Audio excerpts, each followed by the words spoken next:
2024 में सकट चौथ व्रत कब रखा जाएगा, शुभ मुहूर्त क्या क्या है। बहुत से लोग सकट चौथ को तिल चौथ या तिलकुट चौथ भी कहते हैं।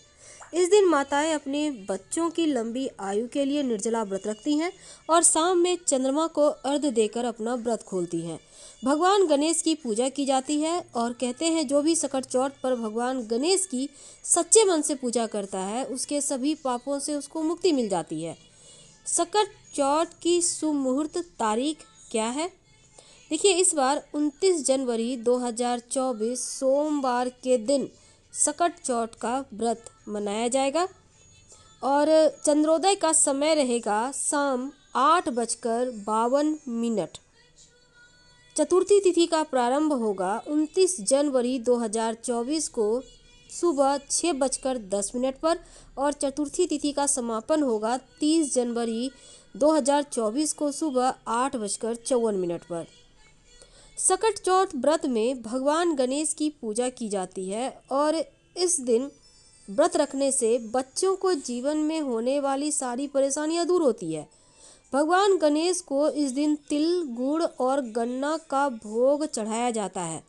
गणेश जी के अलावा भगवान शिव, माँ पार्वती, चंद्रदेव और कार्तिकेय जी की भी पूजा की जाती है। नियम क्या है। देखिए, सकट चौथ के दौरान महिलाओं को निर्जला व्रत रखना चाहिए।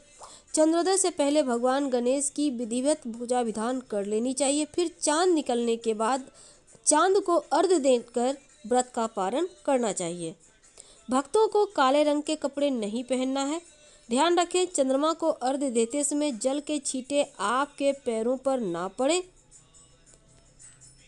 इस दिन कथा सुनने का भी विधान है। पौराणिक कथाओं के अनुसार सकट चौथ के दिन भगवान गणेश के जीवन पर सबसे बड़ा संकट आया जो टल गया था, इसलिए इसका नाम सकट चौथ पड़ा। इसके पीछे एक कहानी है।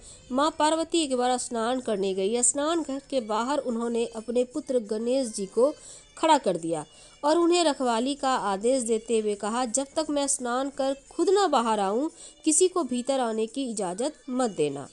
गणेश जी अपनी माँ की बात मानते हुए बाहर पहरा देने लगे। उसी समय भगवान शिव माँ पार्वती से मिलने आए, लेकिन गणेश भगवान ने उन्हें दरवाजे पर ही कुछ देर रुकने के लिए कहा। भगवान शिव ने इस बात से बेहद आहत और अपमानित महसूस किया। गुस्से में उन्होंने गणेश जी पर त्रिशूल का वार कर दिया, जिससे उनकी गर्दन दूर जा गिरी। स्नान घर के बाहर शोरगुल सुनकर जब माता पार्वती बाहर आईं तो देखा गणेश जी की गर्दन कटी हुई है। ये देखकर वो रोने लगी और शिवजी से कहा कि गणेश जी के प्राण फिर से वापस कर दें। इस पर शिवजी ने एक हाथी का सिर लेकर गणेश जी को लगा दिया। इस तरह से गणेश भगवान को दूसरा जीवन मिला।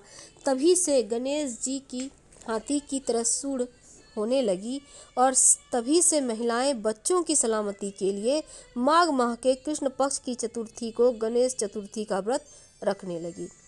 तो हम आपसे विदा लेते हैं। जानकारी अच्छी लगे तो लाइक कर सब्सक्राइब करें, शेयर करें, कमेंट करें। धन्यवाद।